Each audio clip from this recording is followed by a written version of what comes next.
English has been here for, roughly speaking, 1,000 years since settlers came from Northern Europe. We call them now the Anglo-Saxons. And there have been a number of dialects and accents in all parts of the UK since that time. So the language that has been spoken in different parts of the UK has always been very, very different ever since it arrived here. But from the middle of the 19th century onwards, there was an accent that emerged that we now call received pronunciation, or sometimes RP for short. This is actually quite a young accent in terms of how long English has been around in the UK on these shores. And this accent emerged in the public schools. From the early 1900s onwards, there was an increasingly large middle class here in England, and they began to send their children to the public schools, the boarding schools. So increasingly large numbers of children were going to these schools, and they all aspired to a similar type of education and similar ideals and standards, and ultimately they were populated by teachers generally who'd been to Oxford or Cambridge, who came from the same social circle over a number of years, and of course they therefore influenced each other, and an accent emerged in these schools that was free from any regional elements. It was a neutral accent, if you like. You couldn't tell where a person came from geographically if they attended one of these schools. And so this was about the middle of the 19th century that larger numbers were beginning to go to these schools, and the children were taught there, and they were taught elocution, pronunciation. They were brought up to speak like each other, and then they went on to, or they aspired to go on to occupations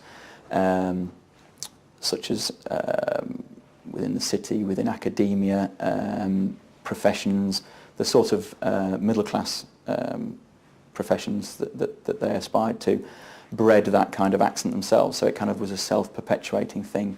However, as I say, it's a very young accent. It emerged then in the 19th century and became more popular in the 20th century as a result probably of the fact that it was the accent that the BBC adopted.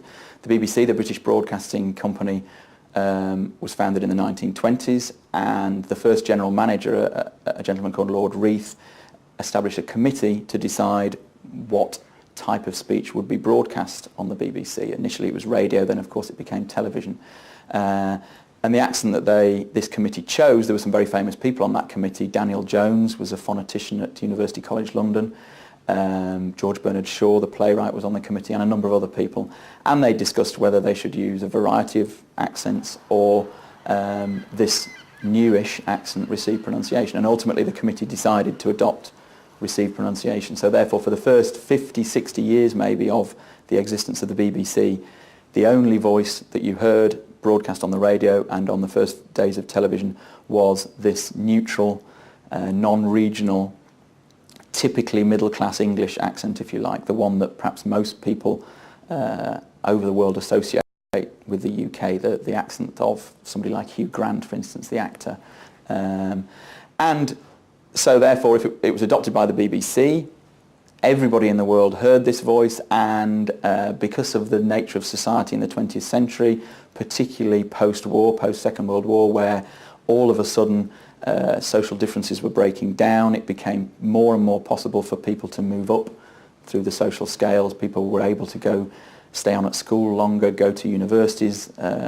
People from the lower middle classes and from the working classes were for the first time able to move upwards socially, if you like. And one of the trappings of being part of the middle class is this accent. So therefore this accent became very aspirational. It was an accent that I think large numbers of speakers who wanted to get on in life, wanted to become part of the middle class, adopted this accent or tried as best they could to imitate this received pronunciation accent. So in the middle of the 20th century, therefore, this posh, originally public school accent spread throughout the UK as an accent of the middle classes, if you like. It was first perpetrated through this public school system, and then through universities, through education.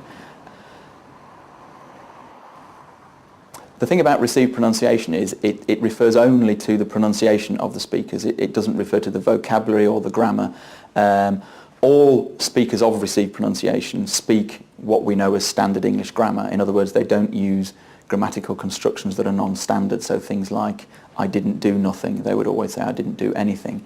They also don't use dialect vocabulary or regional vocabulary, so they use very standard English structures and very standard English vocabulary, but they pronounce all the words that they use and all the constructions that they use in a way that reveals nothing about their geographical background. It is a neutral accent.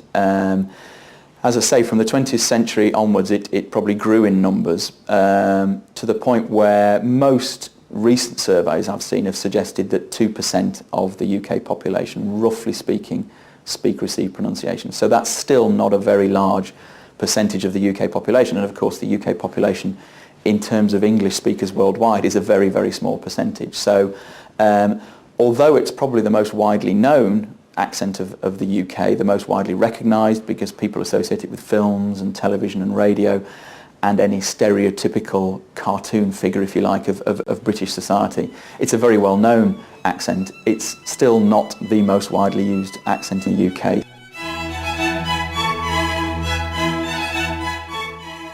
Most Wedgwood is dishwasher proof and dishwasher safe, and I would say that it is all safe providing you follow the instructions on the leaflets and follow the recommended named proprietary brands of dishwasher powders, because those are the tried and tested ones.